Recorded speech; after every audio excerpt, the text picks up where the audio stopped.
On n'a que quelques années pour réinventer notre civilisation.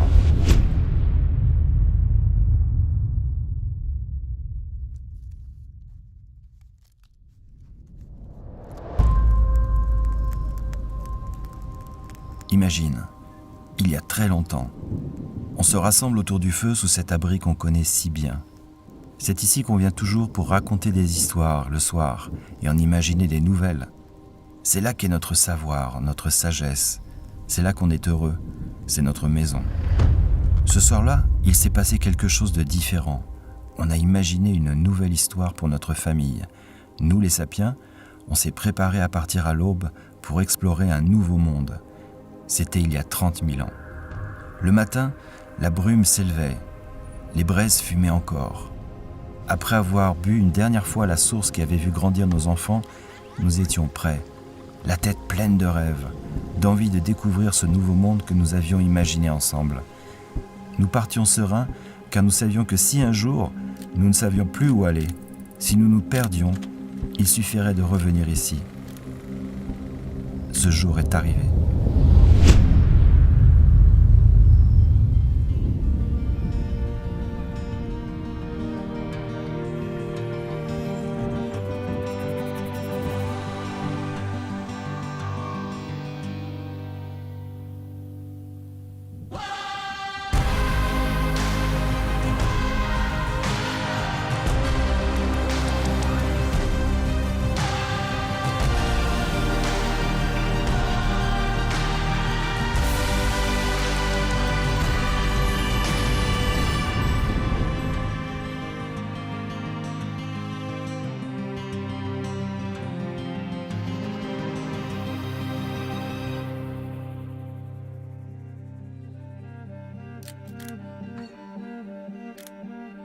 Somewhere in the south of France, surrounded by shimmering rivers and mysterious castles, nestled in the rock walls that were carved by tidal currents when this land was still an ocean floor, there lies a little piece of heaven that living beings have called home for hundreds of thousands of years. There, a lush forest hides among its trees, an iconic rock shelter, and a pristine river, both of which have been the theater of human lives since the dawn of our kind. This place is called la vallée éternelle, and a few years ago, it almost got destroyed.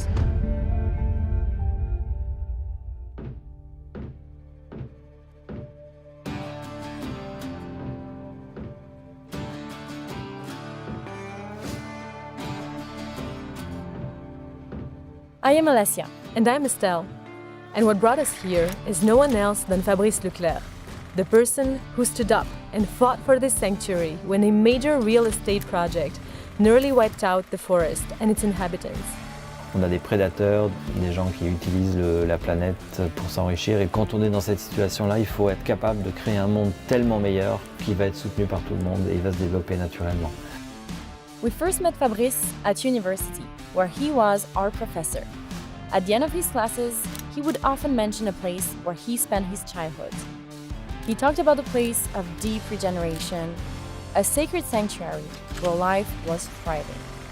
He spoke of a magnificent rock shelter, the largest in Europe, and a tiny tunnel in the rock, dug by human hands and protected by an old rusty door that led to a spring. He talked about discoveries and artifacts dating back 40,000 years ago. This sanctuary, he said, was in France, in a town called Les Aisies de Taillac. It felt like fiction, a place inspired from a book. We were curious and started to ask questions. Instead of answering them, he invited us to join him and his family to see for ourselves. We accepted in a heartbeat, and in the blink of an eye, we were on our way to France. When we arrived, it felt like an entirely different world. In the days that followed, we'd go from one discovery to another. And to kick it off, we started with a little history lesson with the kids. And here's what we learned. C'est un silex qui a été taillé par les hommes du Cro-Magnon. Ils coupaient les peaux d'animaux. La vallée éternelle is located in a region called the Périgord Noir. it is known for its unique and invaluable prehistoric heritage, as well as for its lush nature and the Vézère River. Ça, c'est le coquillage que j'ai trouvé. Tu l'as trouvé où? Dans la forêt. Ouais, il y a 2 jours, 3 jours. Incroyable. Avant que vous arriviez. Wow. To understand just how iconic this region is, we need to go back in time to the 1860s. Shortly after Charles Darwin published his theory of evolution, a French paleontologist named Édouard Lartet decided to take a closer look at the region after human bones and artifacts have been excavated there, promising more interesting findings. Together with his friend and investor, the British Henry Christie, they set foot in the Périgord in 1863 and started what would become one of the most groundbreaking bodies of work of their era. They discovered countless invaluable archaeological treasures, cave paintings, tools, and human remains dating as far back as 40,000 years ago. Their work would soon change the entire face of paleontology and our understanding of our origins. They demonstrated the coexistence of our ancestors with long extinct species such as mammoth, woolly rhinos, cave bears, and hyenas. Their work established Les Aisies de Taillac as a hallmark site of research for the Upper Paleolithic period. Many came after them, and the long line of discoveries continued.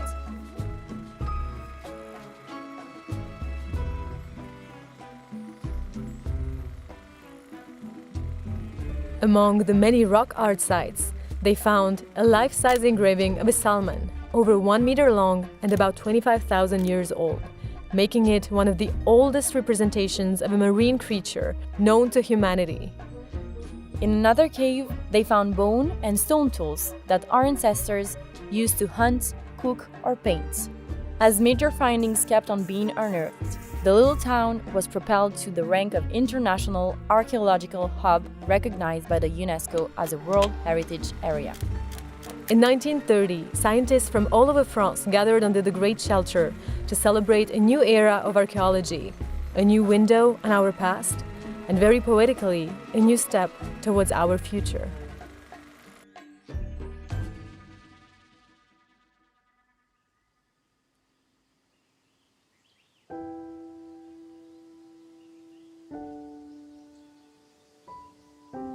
But the real value of this place lies way beyond its historical importance. What Fabrice fought so hard for isn't only the relics of our past, but the present and future of so many others. C'est des tout petits champignons verts. C'est ça qui donne la couleur au bout de bois? Ouais. Incroyable. It was for the wisdom that hides within the forest, between the rocks, among the animals. Il faut arriver à démontrer que tout est connecté. Et ça, c'est fondamental dans cette nouvelle civilisation, c'est de comprendre que la forêt est connectée à sa nourriture, à son oxygène, aux océans, que tout est connecté. On appelle ça sanctuaire de vie parce que pour nous, toutes les vies comptent. Et ce n'est pas seulement les humains, c'est les 20 millions d'espèces qui sont importantes. This place is a safe haven for countless species, of which 160 are listed as protected. The forest, swamps, and meadows support a thriving biodiversity, and the spring, called l'éternelle, brings this entire valley to life, like it has done for thousands of years. C'est les océans qui ont creusé la grotte. Certainement, le Grand Abri était une ancienne grotte préhistorique qui s'est effondrée. L'entrée s'est effondrée et puis maintenant, il y a une des plus grandes voûtes d'Europe.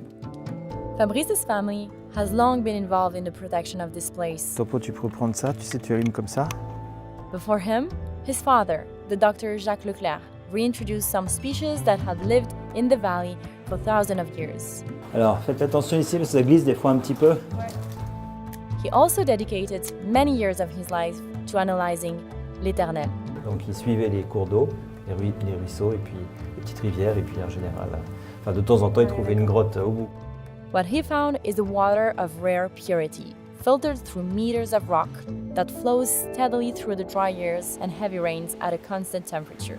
It was found to be among the oldest springs known to humanity in Europe. Il faut que tu suives, mon chéri, parce qu'ils ont. Nous, on n'a qu'une toute petite lumière, Loulou, viens vite. Oui, c'est les enfants qui ont mis leurs mains. Ça, c'est ce que les enfants font depuis 50 000 années, même 2 millions d'années. Ils font tout ça, les enfants. Ça, c'est les perles des cavernes. Ça marche ça. Voilà, c'est l'éternelle qui forme ces perles, qui étaient certainement utilisées il y a très longtemps comme objet précieux.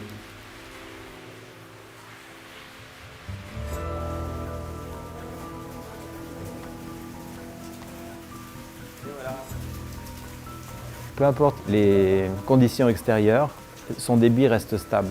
Même en période d'extrême sécheresse, elle continue à 16 litres par minute. Our ancestors indeed had many good reasons to choose the Great Shelter as their home. The extraordinary quality of the water kept them healthy and strong. And the shelter kept them safe and shielded from natural elements and predators. The Dr. Leclerc passed down his love of nature to his son and grandchildren, who are now walking in his footsteps. When things turned for the worst, Fabrice took the matter in his own hands. In an unexpected reversal, and thanks to the support from locals, the death sentence of the valley was lifted, and he vowed to make the most out of this second chance. Fabrice knows the extraordinary powers of reconnecting to nature. He knows that helping its regeneration is now the key for the happiness of every human and our new adventure on Earth. In fact, he believes that reconnecting all humans with nature is a key component in tackling the challenges humanity faces today.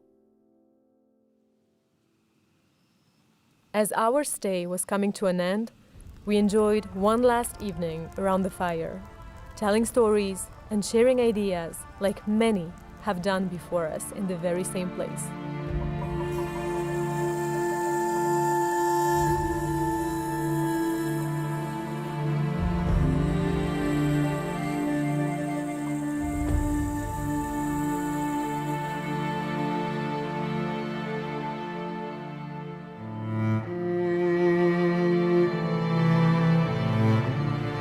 J'ai grandi ici. Petit, j'ai passé mes journées dans ces forêts, dans ces prairies, ces rivières, à apprendre grâce aux êtres merveilleux qui y habitent, des êtres qui ressemblent aux fées de nos plus beaux rêves. C'est un lieu où l'on retrouve notre pouvoir d'imagination. Un lieu qui nous reconnecte à qui nous sommes, à la source.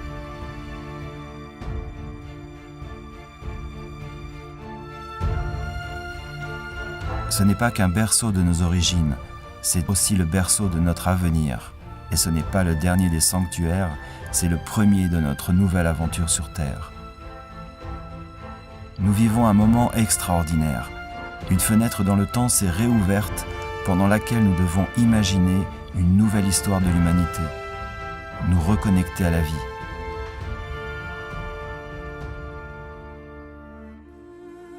Ce que nous allons faire va déterminer notre futur pour les prochains millénaires. C'est le début de quelque chose de vraiment grand. Souvent, c'est le premier pas qui est le plus difficile, mais nous venons de le faire. On aurait tellement de choses à apprendre de nos ancêtres qui étaient assis là, sous cet abri, autour du feu. Pas seulement de ce qu'ils savaient, mais surtout de ce qu'ils avaient compris, leur sagesse. Je repense à cet instant, ce matin où ils sont partis vers le nouveau monde qu'ils avaient imaginé, au courage que leur a donné le fait de savoir qu'ils pourraient toujours revenir ici.